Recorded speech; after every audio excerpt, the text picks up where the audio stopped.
Shalom, selamat malam semuanya. Apa kabar kalian? Untuk podcast kali ini akan gue awali dengan salah satu quotes menarik, yaitu make sure you are happy in real life, not just in social media. Selamat datang di Beehive Podcast Sweeter Than Honey. Balik lagi sama gue Di.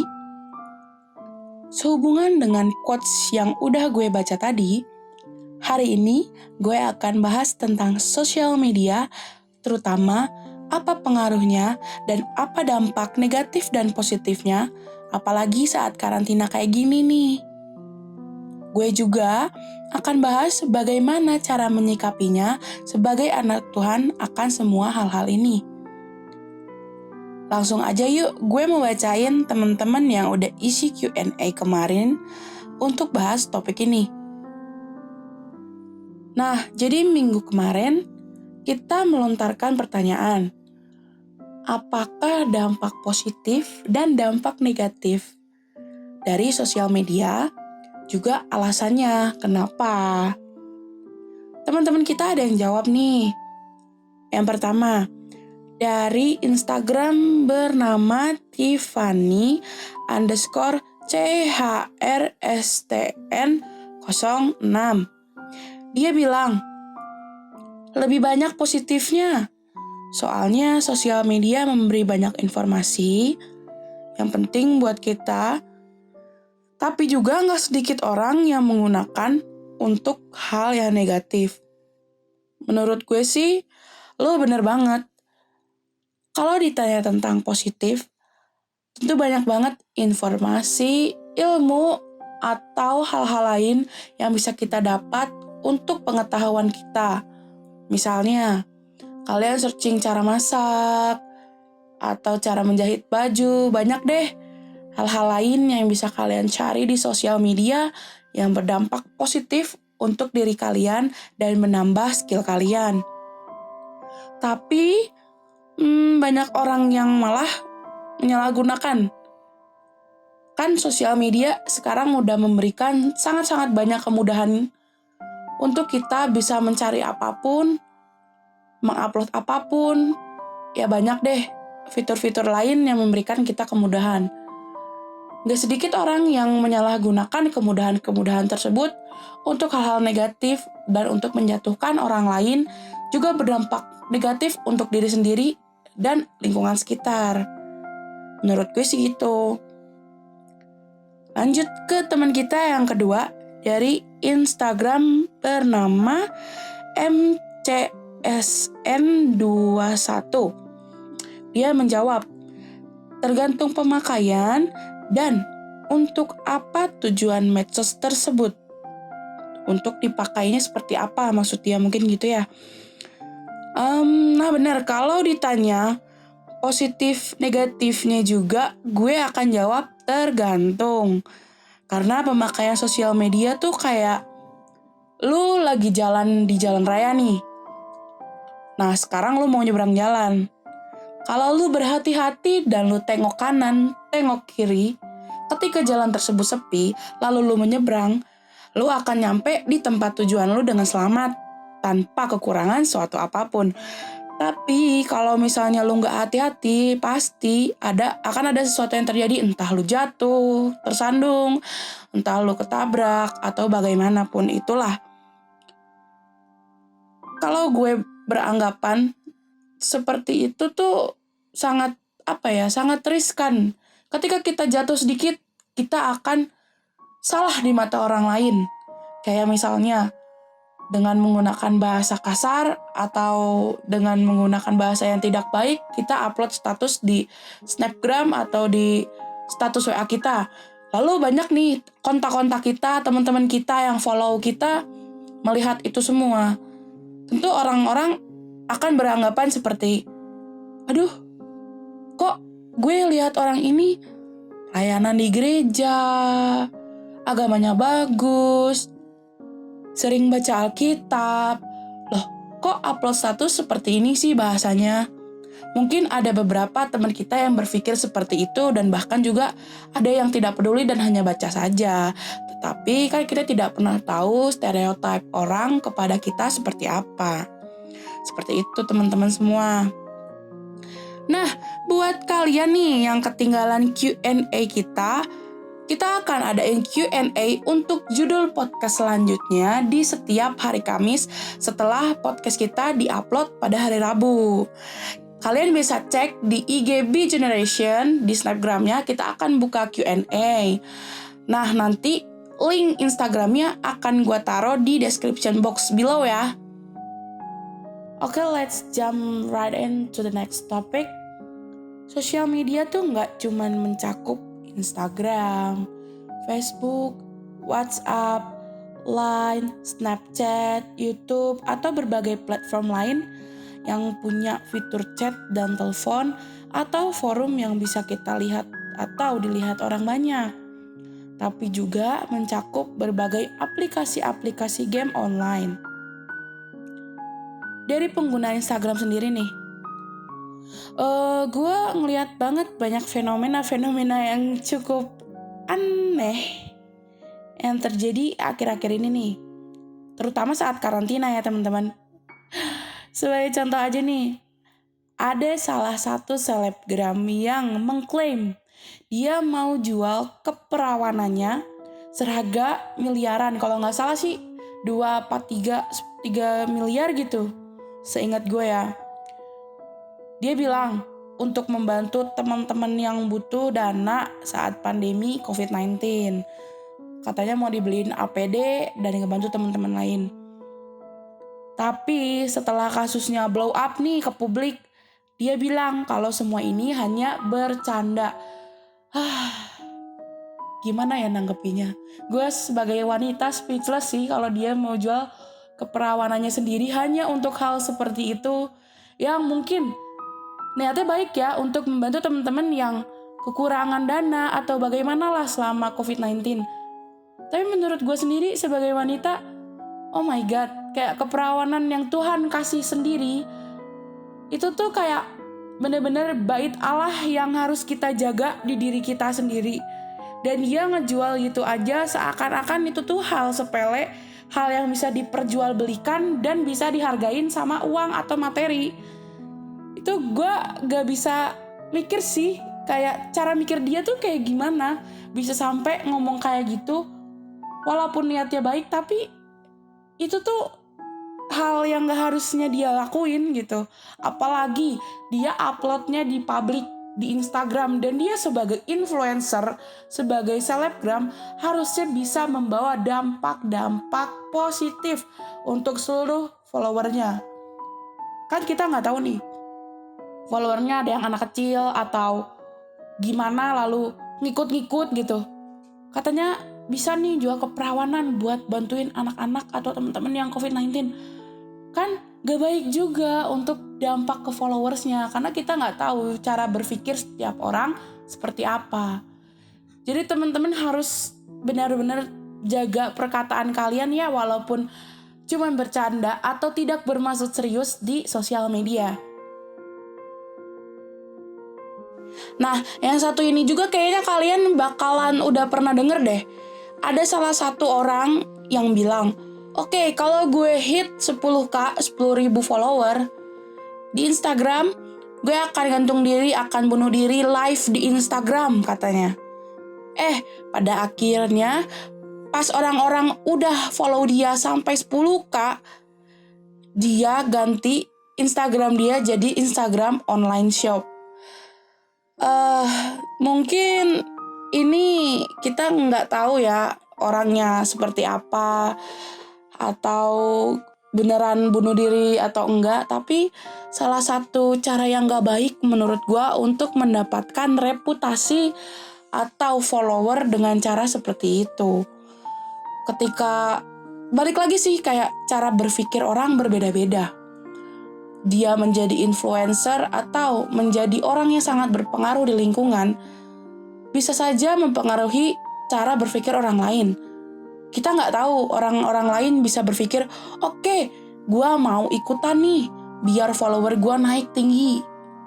terus gue mau bunuh dirian, bohong-bohongan, nge-live di IG atau beneran bahkan.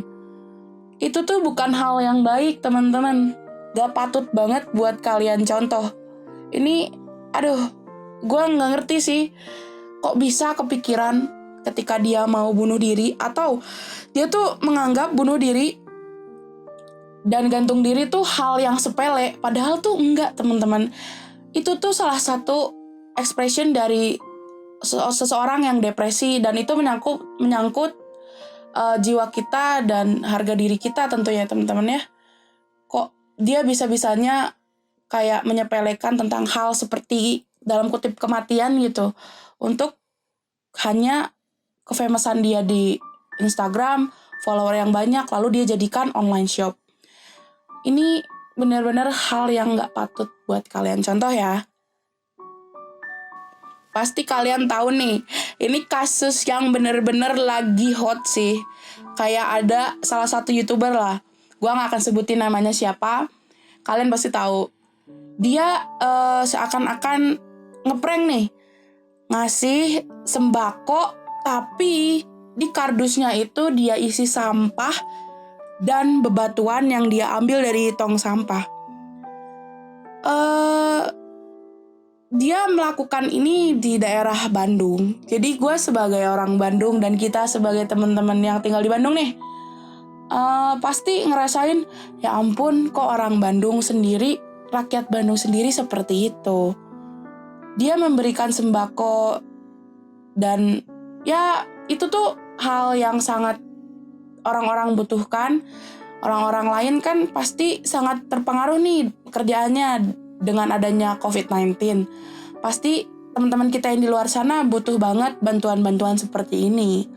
Dan dia membagikan sampah-sampah ini tuh ke orang-orang yang membutuhkan, kayak anak-anak kecil sama ke teman-teman kita yang kerja di pinggir-pinggir jalan. Sampai waktu itu gue lihat di salah satu video di YouTube, orang yang diberikan ini sampai nangis, bilang, aduh, sebenarnya saya berharap banget saya dapat sembako, karena saya sendiri tidak punya uang untuk makan dalam sehari. Dia keluar malam-malam itu bukan berarti dia gak mau ngikutin kata-kata pemerintah suruh stay at home, tapi dia sendiri mencari uang hanya untuk dia makan dalam satu hari, teman-teman. Di situ hati gue sangat-sangat terenyuh ya, karena kita dapat lihat orang-orang lain itu butuh, benar-benar sangat butuh, dan si YouTuber ini menganggap itu dengan sepele. Padahal kalau dia seorang YouTuber dan dia punya penghasilan, seharusnya dia bisa melakukan hal positif, menginfluence semua subscriber, semua follower dan fansnya untuk berkelakuan baik dan positif yang sama, bukan malah seperti ini. Dan pada akhirnya dia mendapatkan karma, yaitu dia ditangkap di salah satu daerah di Jakarta. Dia kabur dari Bandung, dan dia sekarang sudah ada di penjara, teman-teman. Tentu kalian juga gak mau kan sesuatu hal sepele yang kalian anggap lucu atau yang kalian anggap cuman begini aja, lalu akhirnya berdampak negatif untuk diri kalian dan juga orang lain ke depannya. Kalian pernah berpikir gak sih, mungkin saat karantina akibat COVID-19 kayak gini akan berpengaruh banget sama pertemanan atau hubungan kita dengan orang lain. Karena kita tidak bisa bertemu, bertatap langsung, atau hangout sama mereka. Jadi kita gak tahu nih mimik mereka seperti apa, kita gak tahu nada mereka berbicara seperti apa. Bisa aja saat kalian chatting sama mereka ada salah persepsi atau salah sangka, karena di chatting kan kita tidak bisa tahu mimik orangnya, nadanya seperti apa, atau apa yang mereka maksud itu artinya sebenarnya apa. Itu memunculkan salah paham atau ya bisa membuat kalian agak sedikit ada problem atau bahkan berantem dengan hal-hal seperti itu. Bisa juga teman-teman upload status, upload post atau apapun di platform sosial media yang tidak bermaksud untuk menyinggung siapapun, tetapi ada orang-orang yang tersinggung akan post kalian ini. Itu juga akan sangat berpengaruh. Nah, dalam karantina ini, kita juga harus tetap menjaga hubungan kita dengan teman, orang tua, lingkungan sekitar, atau bahkan pasangan kita agar tetap baik walaupun kita tidak bertemu teman-teman. Buat teman-teman yang belum nikah tentunya. Kita harus bisa menjaga perasaan mereka, kita harus bisa selalu ada untuk mereka, walaupun dalam karantina seperti ini, atau semuanya hanya dilakukan online. Termasuk menjaga iman kita juga. Walaupun kebaktian kita cuman online, dan kita tetap harus bisa merasakan hadirat Tuhan yang luar biasa di hidup kita saat kita dengerin cuman online aja. Walaupun gak ke gereja atau gak pelayanan, kita harus tetap bisa jaga iman kita, tetap terus bertumbuh, dan tetap terus teguh dalam Tuhan Yesus. Nah, ada 4 hal penting yang bakalan gue bahas dalam penggunaan sosial media. Yang pertama, waktu. Gak dipungkiri lagi nih, sosial media tuh bikin kita ketagihan untuk dibuka terus, karena keadaan kita yang sedang di rumah. Teman-teman juga harus bisa bagi waktu ya. Waktu untuk bekerja, teman-teman yang sekolah, teman-teman yang kuliah, jangan sampai tugasnya kalian gak dikerjain atau terlewat ya. Atau kalian lupa untuk makan, membantu orang tua, bersih-bersih, atau mencuci, atau hal-hal lain yang kalian lakukan di rumah yang menghasilkan hal positif, tapi kalian malah lebih memilih untuk main HP, untuk main sosial media. Nah, kalian harus tahu menjaga hubungan dengan orang rumah, dengan keluarga sendiri itu sangat penting. Teman-teman gak boleh ya lihat HP terus atau bermain sosial media terus dan menjadi kayak gak ngomong sama keluarga sendiri atau kurang quality time dengan keluarga sendiri. Jangan seperti itu ya teman-teman. Yang kedua, ada reputasi. Perlu kalian tahu, sosial media adalah salah satu cerminan dari diri kita sendiri. Kita mengupload yang positif, kita mengupload yang baik-baik, yang membantu orang lain jadi semangat atau yang mensupport orang lain. Tentu orang-orang akan berpikir, wow, hebat ya. Kamu bisa membuat orang lain berpikiran terus positif, menghibur orang lain. Tentu kalian mau kan orang-orang sekitar kalian atau lingkungan kalian berpikir seperti itu kepada diri kalian hanya dari sosial media.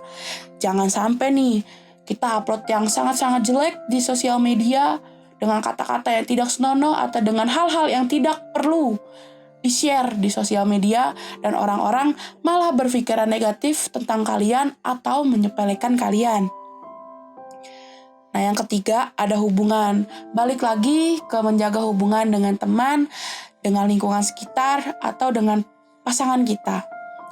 Kita harus menjaganya agar tetap baik sehingga pas kita keluar karantina nanti, kita makin menjadi lebih baik lagi, lebih mengetahui satu sama lain, dan sadar bahwa teman-teman kita, lingkungan sekitar kita, pasangan kita, keluarga kita tetap ada di sisi kita, walaupun kita tidak bisa bertemu dan hanya online saja.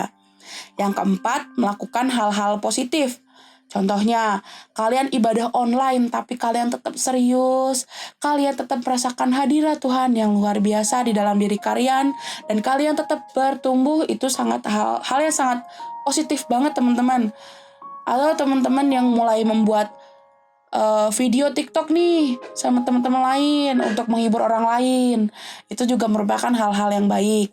Atau teman-teman juga ada yang mulai startup untuk bisnis online. Nah, itu selain menghasilkan hal positif, kalian juga akan dapat penghasilan dari situ. Hebat banget deh pokoknya kalian yang melakukan hal-hal yang gue sebutin tadi. Nah, ada salah satu ayat nih yang pengen gue share, yang menurut gue ini tuh penting banget. Akan gue bacain ya, 1 Petrus 3 ayat 16. Ini dari terjemahan sehari-hari. Jagalah hati nurani kalian, tetap bersih, supaya kalau ada yang menjelek-jelekan kalian dengan cara apapun, mereka akan malu karena tingkah laku kalian yang baik sebagai pengikut Kristus. Nah, dari ayat ini kita akan belajar bahwa sebagai anak Tuhan kita harus mencerminkan sifat-sifat Tuhan di sosial media sekalipun, supaya orang-orang bisa menilai kita adalah orang yang baik, anak Tuhan yang baik dan patut untuk dicontoh, teman-teman. Ingat, mobil tuh hancur kalau yang nyetir ceroboh, sama kayak sosial media. Kalau kita pakai sosial media dengan ceroboh, maka reputasi dan orang-orang akan berpikir negatif tentang kita. Sekian dulu nih Beehive Podcast untuk minggu ini. Semoga bermanfaat untuk kalian semua dan kalian bisa bijak menggunakan sosial media. Mohon maaf kalau gue ada salah kata atau pelafalan dalam video podcast kali ini. Thank you banget buat teman-teman yang udah dengerin sampai akhir di Beehive Podcast episode 2 kali ini. Nah, jangan lupa di like, komen, subscribe, dan share ke teman-teman kalian, biar teman-teman kalian juga bisa tahu nih bagaimana cara menggunakan sosial media yang baik sesuai dengan kehendak Tuhan. Gue pamit. Beehive Podcast, sweeter than honey. Bye-bye. Sampai jumpa minggu depan.